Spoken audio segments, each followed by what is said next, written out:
Au nom de Dieu, le tout clément, le tout miséricordieux, soyez les bienvenus à cette nouvelle vidéo, l'épreuve inouïe de la vérité.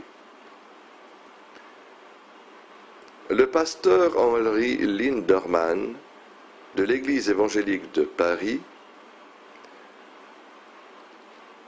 nous dit que 365 prophéties de la Bible parlent de Jésus.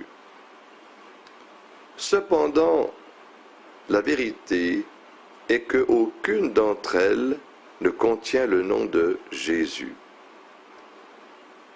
Si nous examinons la prophétie, par exemple, du Deutéronome 18,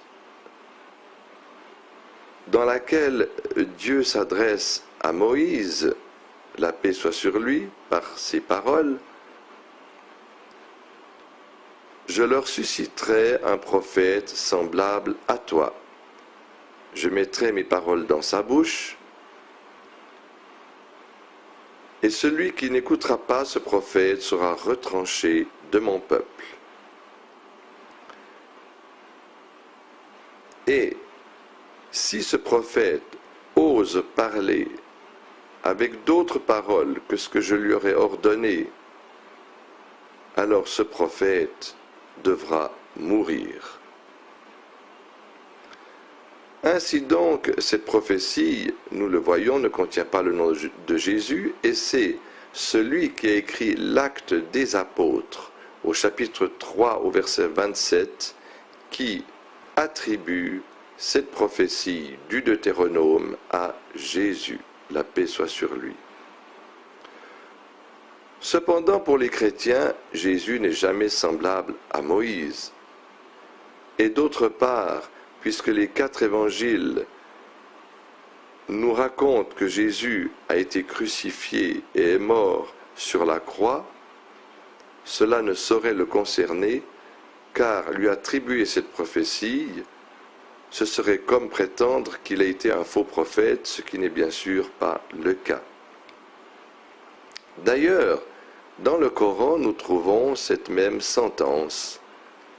Dieu dit dans la sourate 69, « Ô Mohammed, si tu prononçais en notre nom des paroles que nous n'aurions pas dites, nous te ferions périr. » Cependant, nous savons que loin de le tuer, Dieu, dans un autre verset, lui promet sa protection. Je cite, « Ô messager, transmette ce qui t'est été descendu de la part de ton Seigneur. Si tu ne le faisais pas, alors tu n'aurais pas communiqué son message, et Dieu te rendra invulnérable contre les attaques des hommes. Certes, Dieu ne guide pas les gens mécréants. » Si l'on tient compte des circonstances dans lesquelles Mohammed, paix et bénédiction d'Allah sur lui, a quitté la vie d'ici-bas après avoir accompli sa mission, on est obligé de reconnaître que la promesse qui lui avait été faite était largement tenue.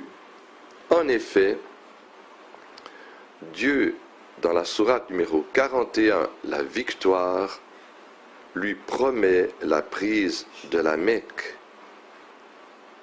Dieu dit, c'est ainsi que Dieu confirma le songe par lequel il avait annoncé à son envoyé, vous entrerez en toute sécurité par la volonté d'Allah dans la mosquée sacrée.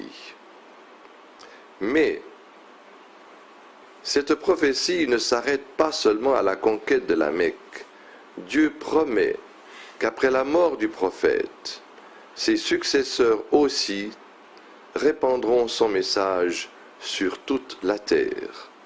Dieu dit, dans la sourate La Lumière, « À ceux d'entre vous qui croient et font œuvre pie, Dieu a promis de faire d'eux des vicaires sur terre, comme il l'avait fait de ceux qui les ont précédés, d'affermir leur culte, leur religion, qui lui a plu de leur faire professer, est de transformer leur crainte en sécurité.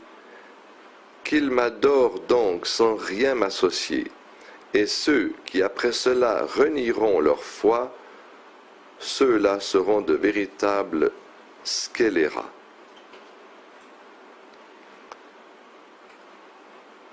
Nous trouvons même dans la Bible des prophéties qui ne se sont jamais réalisées. Dans Matthieu, au chapitre 24, comme Jésus s'en allait au sortir du temple, ses disciples lui en firent la remarque au sujet de ses constructions. Vous savez que l'esplanade du temple, où se trouvent les deux saintes mosquées de Jérusalem, existe depuis 15 siècles. Alors Jésus dit, à cet endroit, il ne restera pas pierre sur pierre ici, qui ne sera renversé. Et dans Matthieu 24, au verset 35, Jésus dit, le ciel et la terre passeront, mais mes paroles ne passeront point. Or, il est vrai que toutes les paroles de Jésus étaient inspirées et révélées par son Seigneur, qui est le Dieu d'Abraham, de Isaac et de Jacob. Mais les paroles présentes ne sont pas de Jésus, puisque à cet endroit, la mosquée, la sainte mosquée d'El-Quds à Jérusalem est bien à cet endroit depuis 15 siècles. Louange à Dieu, Dieu est le plus grand. Merci pour votre aimable attention.